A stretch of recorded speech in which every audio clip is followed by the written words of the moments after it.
ادارہ نور حق میں بلدیاتی انتخابات کے بعد موجودہ صورتحال اور آئندہ کے لاہ عمل کے حوالے سے پریس کانفرنس کرتے ہوئے حافظ نعیم الرحمان نے کہا کہ جو رزلٹ مل گئے اس کو بھی بدلنے کی کوشش کی جا رہی ہے۔ 3 دن گزرنے کے بعد بھی نتائج ابہام کا شکار کر دیے گئے ہیں۔ اہلیان کراچی نے جماعت اسلامی پر اعتماد کیا اور بھرپور ووٹ ڈالے۔ جماعت اسلامی نے 9 نشستوں کا تحفظ کیا ہے اور جو نشستیں ریکاؤنٹنگ کے ذریعے چھینی جا رہی ہیں اس کا بھی تحفظ کریں گے۔ ریکاؤنٹنگ کی درخواستیں دے کر ٹھیلے کھلے ہوئے ملتے ہیں، سیلیں کھلی ہوئی ملتی ہیں، جن لفافوں پر ترازو نشان کے لفافے ہوتے ہیں وہ کھلے ہوئے ملتے ہیں، لفافے پہ کچھ لکھا ہوا ہے، اندر سے کچھ نکل رہا ہے۔ ابھی میرے پاس صرف ایک UC1 نئی کراچی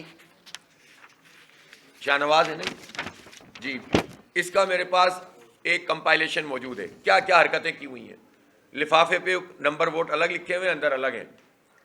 کاریگری یہ کی ہے کیونکہ RO جب خود ہی جس کا کام تحفظ کرنا ہے وہی اگر دھاندلی کرے گا تو ظاہر یہی کرے گا، یعنی پیپلز پارٹی کے جتنے بھی بیلٹ پیپر ہیں اس کے پیچھے تو مہریں لگی ہوئی ہیں، لیکن ترازو کے جتنے بیلٹ پیپر ہیں پیچھے مہریں نہیں لگی ہوئی۔ ہمارے ووٹر اتنے بے وقوف تھے کہ بغیر ووٹ کے، بلکہ یہ کہنا چاہیے کہ کوئی ووٹ تھا ہی نہیں، سارے کے سارے جو ہے نا بعد میں ڈال دیے گئے۔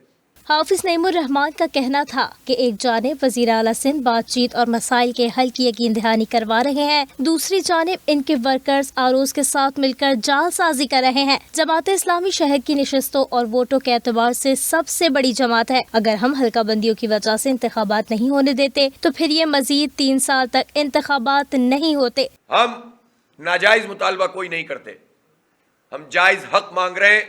کراچی کے لوگوں نے بہت بڑی تعداد میں جماعت اسلامی پر اعتماد کا اظہار کیا ہے، ہمیں جتایا ہے۔ ہم شہر کی سب سے بڑی پارٹی بن کر ابھرے ہیں، ایک تاریخی ہسٹوریکل کم بیک ہوا ہے اور شہر کو ایک امید پیدا ہوئی ہے۔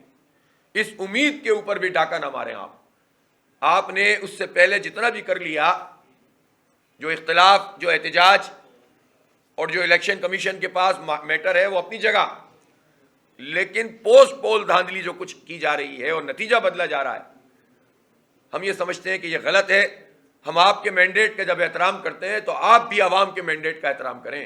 حافظ نعیم الرحمان نے اعلان کیا کہ جماعت اسلامی کی شاندار کامیابی پر عوامی رابطہ مہم شروع کر رہے ہیں اور ہم حلف اٹھانے سے قبل گلی محلوں میں عوام کا شکریہ ادا کرنے جائیں گے اور مسائل حل کرنے کی جدوجہد کریں گے۔ 20 جنوری کو امیر جماعت اسلامی پاکستان سراج الحق کراچی تشریف لا رہے ہیں۔ جمعے کو یوم تشکر منائیں گے۔ جماعت اسلامی ہی کراچی میں اپنا میئر لائے گی اور شہر میں اسی طرح خدمت کرے گی جیسے نعمت اللہ خان نے کی تھی۔ Z110 نیوز، خبر کی اصل خبر۔